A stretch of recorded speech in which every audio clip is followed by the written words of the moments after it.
नीलेश भाई, नमस्कार, स्वागत है आपका। म्यूचुअल फंड्स का स्ट्रेस टेस्ट हो रहा है, टेस्ट फंड्स का हो रहा है। इन्वेस्टर्स को ज्यादा स्ट्रेस आ रहा था, अब थोड़ी ऐसी रिलीफ आई है कि जैसे जैसे टेस्ट के नतीजे आ रहे हैं, कुछ फंड्स ने अनाउंस किए हैं। बेसिकली क्या टेस्ट है ये, क्यों किया जा रहा है और इसके क्या फायदे, पहले ये समझाएं। अनिल भाई, अगर आप हमारे म्यूचुअल फंड इंडस्ट्री के डिस्क्लोजर्स को देखो तो वो दुनिया से एक कदम आगे है। हम पूरा पोर्टफोलियो डिस्क्लोज करते हैं, हर 15 दिन पे करते हैं। दुनिया के बहुत सारे देश ऐसे हैं जहां पे टॉप 10 होल्डिंग्स ही आपको मिलती है। हम फंड के एक्सपेंस रेशियोज क्या है, डिस्ट्रीब्यूटर को क्या कमीशन मिलता है, ये डिस्क्लोज करते हैं। बाकी सब जगह पे ये चीजें कहीं छिपी रहती हैं। अब सेबी ट्रांसपेरेंसी को एक और कदम आगे बढ़ा रहा है। जब फंड की साइज बड़ी होती है, जो म्यूचुअल फंड इंडस्ट्री में हम देख रहे हैं, तो इसमें लिक्विडिटी कितनी है, इसकी वॉलेटिलिटी कितनी है, उसके लिए सेबी ने ये स्ट्रेस टेस्टिंग रिजल्ट्स की गाइडलाइन दी है। हम सभी म्यूचुअल फंड ने उसका पालन करते हुए अपने नंबर बाजार में रखे हैं। ये सब नंबर्स को देखने के बाद एक निवेशक, एक म्यूचुअल फंड डिस्ट्रीब्यूटर या एडवाइजर सही तरीके से उस फंड की वैल्यू कर पाएगा, इवैल्यूएशन कर पाएगा। इसमें निवेशकों के लिए तो बहुत अच्छी बात है कि उन्हें और डेटा मिल रहा है अच्छे निर्णय लेने के लिए। लेकिन मार्केट में कई लोग हैं जो घबरा रहे हैं। Please remember, sunshine is the best disinfectant. Transparency बढ़ा के जो हम कर रहे हैं वो डिस्क्लोज करके हम तो निवेशकों के हाथ में और इंफॉर्मेशन दे रहे हैं ताकि वो अच्छे निर्णय ले पाए। पहले से हमारे हिंदुस्तान के म्यूचुअल फंड सबसे ज्यादा ट्रांसपेरेंट, कंप्लायंट है, दुनिया भर में सबसे ज्यादा डिस्क्लोजर देते हैं। एक कदम और आगे बढ़ के ये डिस्क्लोजर्स आ रहे हैं। अब इन डिस्क्लोजर से क्या मतलब निकाला जाए? क्या वाकई में एक तरफ थ्योरेटिकली ठीक है कि अगर आपका 25% पोर्टफोलियो बेचना हो, 50% बेचना हो तो आपको इतने दिन लगेंगे, करेक्ट? लेकिन समझिए नीलेश भाई, खाली आपको अपना कोटक म्यूचुअल फंड का बेचना तब तो ठीक है, लेकिन सारे एक साथ बेचने आगे तो क्या फिर भी यही रूल लागू रहेगा? अनिल भाई, ये जो है वो एक स्टेटिस्टिकल एक्सरसाइज है। रियल लाइफ में स्टेटिस्टिकल एक्सरसाइज किस मायने में काम करेगी हमें पता नहीं है। कोविड 2020 में अनिल भाई जान का खतरा था, मार्केट रोज गिर रही थी, गोरे दबा के बेच रहे थे, बेबाक बेच रहे थे, कोई प्राइस लिमिट नहीं रखे हुए थे। उस माहौल में क्या किसी भी म्यूचुअल फंड ने एक दिन भी अपने निवेशक का पैसा इक्विटी साइड पे डीले किया? जी बिल्कुल नहीं। हर किसी निवेशक को हमने सही समय पे पैसा दे दिया। ऐसा क्यों हुआ? वेल, सबसे ज्यादा क्रेडिट म्यूचुअल फंड निवेशक को मिलनी चाहिए। उन्होंने उस समय काल में हमें पैसा दिया। गिरती हुई मार्केट में निवेशक ज्यादा पैसा लगाएंगे और रिडम्पशन का स्ट्रेस म्यूचुअल फंड पे शायद आएगा ही नहीं।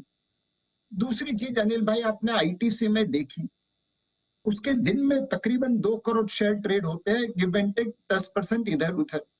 जब बैट ने पूरे 50 करोड़ शेयर बाजार में उतार दिए तो क्या उसे उतना समय लगा? जी बिल्कुल नहीं। थोड़ा डिस्काउंट दिया, बाजार में लोग खड़े थे लेने के लिए।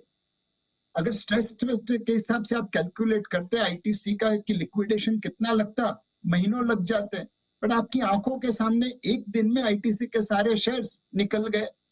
स्ट्रेस टेस्ट है वो एक स्टैटिस्टिकल एक्सरसाइज है। रियल लाइफ में म्यूचुअल फंड मैनेजर अलग तरीके से उस स्ट्रेस को मैनेज करेगा।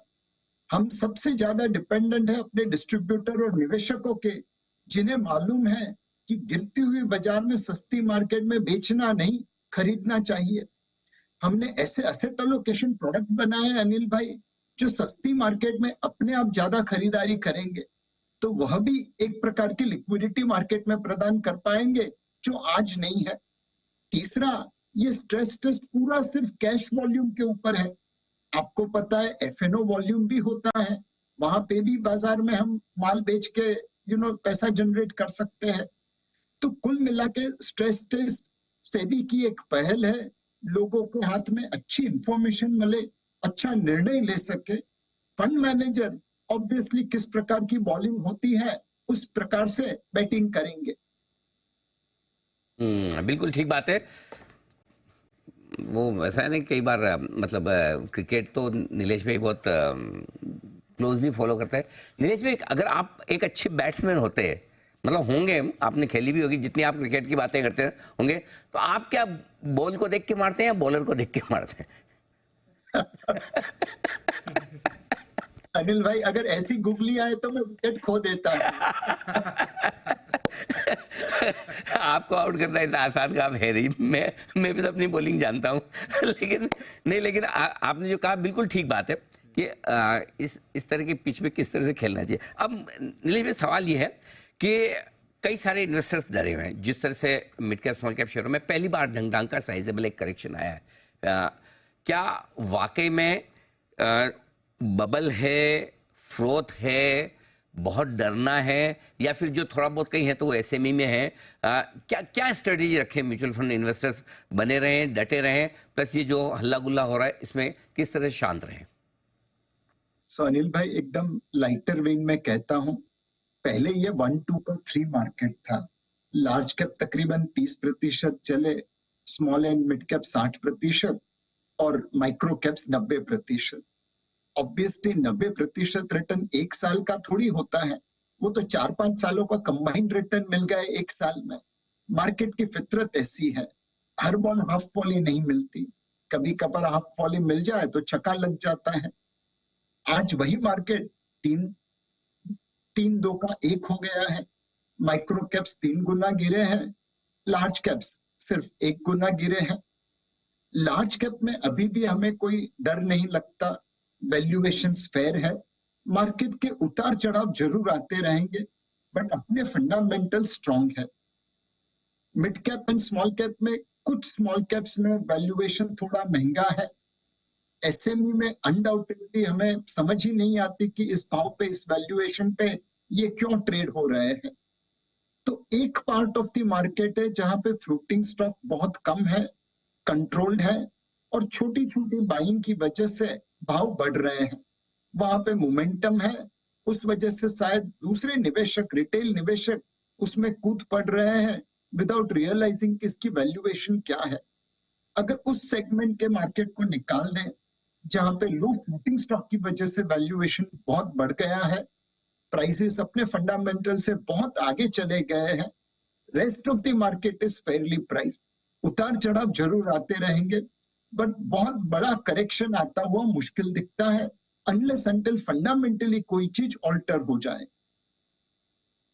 तो फिलहाल कोई ऐसा फंडामेंटल दिक्कत वाली बात है नहीं। नीलेश भाई, आज मैंने आपको स्पेशली म्यूचुअल फंड के स्ट्रेस पे आमंत्रित किया, और बाकी मार्केट के बारे में आपको पूछूंगा नहीं मैं, इसलिए नहीं कि आपका व्यू क्लियर नहीं है कि आप जल्दी में, वो सब ऐसा कुछ भी नहीं है। उसके लिए मैंने सोमवार का दिन रिजर्व रखा है, क्योंकि सोमवार को नीलेश भाई से हमारी फिर मुलाकात हो रही है, और अगले हफ्ते सोमवार से नीलेश भाई के साथ ही हम एक खास शुरुआत करने जा रहे हैं, वो है वेल्थ क्रिएशन वीक के। नीलेश भाई, मैं आपको बताऊं, 24 मार्च 2020 को जब 7,500 7,600 पे निफ्टी ने बॉटम बनाया था, और हर साल जब वो दिन आता ना तो लोग कहते आ गई मनूस तारीख। यही दिन था जब नीचे का सर्किट लगा था, ये दिन था इतना पैनिक हुआ था। तो हमने सोचा अगर लोग ऐसा क्यों सोचते हैं, मैं तो चाहता हूं कि अगर जब भी ऐसा, भगवान न करे मौका आए, लेकिन अगर आए ऐसा दिन मिले और उस दिन पैसा लगाएं तो कितना पैसा बन सकता है। 7,000 वाला निफ्टी 7,500 वाला आज 22,500 है। सो उसको बजाय पनौती मानने के हम वेल्थ क्रिएशन का एक मौका माने, तो ये हम एजुकेट करने की कोशिश कर रहे हैं आपके गाइडेंस में। सो सोमवार को आपसे हमारी मुलाकात होगी, आपसे हम वेल्थ क्रिएशन के गुरु मंत्र जानेंगे, समझेंगे, और तब मैं आपसे बाजार की और वेल्थ बनाने की विस्तार से बातचीत भी करूंगा। लेकिन नीलेश भाई, आज आपने हमारा आमंत्रण स्वीकार किया, समय दिया, बहुत बहुत धन्यवाद आपका समय देने के लिए। Thank you so much sir. Thank you Anil भाई।